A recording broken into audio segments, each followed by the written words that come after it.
सर्वसामान्यांच्या हक्काचा आवाज जागर जनस्थान।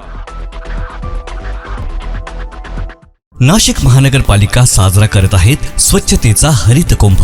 मित्रांनो, आज प्लास्टिकचा वापर हा आपल्या जीवनाचा अविभाज्य भाग झाला आहे, पण यामुळे पर्यावरणाला तर हानी होतेच, शिवाय आपल्या आरोग्यालाही याचा धोका होतो। प्राणी मात्रांचे, जलसाठ्यांचे, पर्यावरण व आरोग्याचे नुकसान होण्यापासून थांबवण्यासाठी प्लास्टिक पिशव्यांना नाही म्हणा, कापडी किंवा कागदी पिशव्यांचा वापर करा। आपल्या छोट्या बदलांमुळे मोठा फरक पडेल, शहरे स्वच्छ व सुंदर होतील। चला, प्लास्टिक मुक्त जीवनशैली स्वीकारूया आणि अस्वच्छतेवर मात करूया।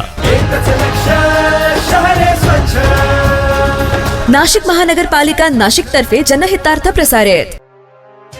त्र्यंबकेश्वर येथे श्री निलंबिका देवीचे प्रयोजन संपन्न। हिंदू धर्मामध्ये अन्नदानाला विशेष महत्त्वाचे स्थान आहे, त्यामुळे ठिकठिकाणी आपण आज भंडारा महाप्रसादाचे कार्यक्रम आढळून येतात। गेल्या 200 ते 300 वर्षांपासून अशीच एक परंपरा त्र्यंबकेश्वर मध्ये अव्याहतपणे सुरू आहे, ती म्हणजे विविध देवींचे प्रयोजन अर्थात महाप्रसादाचे आयोजन। चैत्र महिन्यात या प्रयोजनांना सुरुवात होते। सर्वात प्रथम पौर्णिमेला श्री गायत्री देवीचे, त्यानंतर प्रतिपदेला श्री भुवनेश्वरी देवीचे, द्वितीयेला श्री निलंबिका देवी, श्री मटंबा देवी व श्री रेणुका देवीचे एकत्रित प्रयोजन संपन्न झाले। प्रातःकाळी नीलपर्वतावर सप्तशती पाठ करून निलंबिका देवी, मटंबा देवी व रेणुका देवीची षोडशोपचारे पूजा अर्चना करण्यात आली।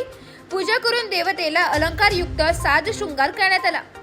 प्रयोजन स्थळी अर्थात दक्षिणमुखी हनुमानाच्या मागे निलंबिका भक्त मंडळाच्या जागेत सप्तशती पाठ करून शांती पाठ करण्यात आला। सायंकाळच्या सुमारास महिलांसाठी हळदी कुंकवाचा कार्यक्रम संपन्न झाला। नंतर महाप्रसादाचा कार्यक्रम संपन्न झाला।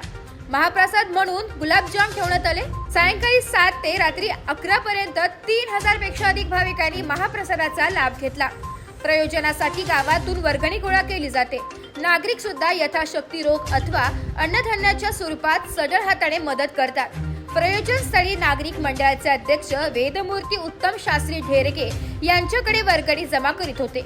घरातील ज्या व्यक्ती प्रसादासाठी येऊ शकत नसतील त्यांच्यासाठी घरी प्रसाद नेण्याची व्यवस्था होती।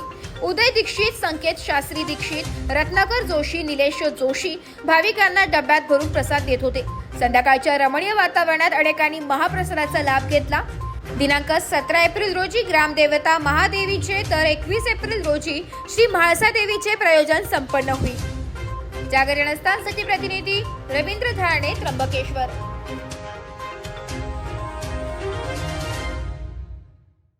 नाशिक महानगरपालिकेच्या सार्वजनिक आरोग्य विभागाच्या वतीने जाहीर आवाहन। गुइलेन बॅरे सिंड्रोम अर्थात GBS ला घाबरू नका, पण दक्षता घ्या। पाणी उकळून प्या, स्वच्छ आणि ताजे अन्न सेवन करा। शिजलेले व न शिजलेले अन्न एकत्रित ठेवू नका। लक्षात ठेवा, अचानक पायात किंवा हातात कमजोरी किंवा लकवा, चालताना त्रास किंवा अशक्तपणा, बऱ्याच दिवसांपासून डायरिया अशी लक्षणे आढळल्यास त्वरित डॉक्टरांचा सल्ला घ्यावा व तात्काळ उपचार सुरू करावा। सार्वजनिक आरोग्य विभाग, मनपा नाशिक द्वारे जनहितार्थ प्रसारित।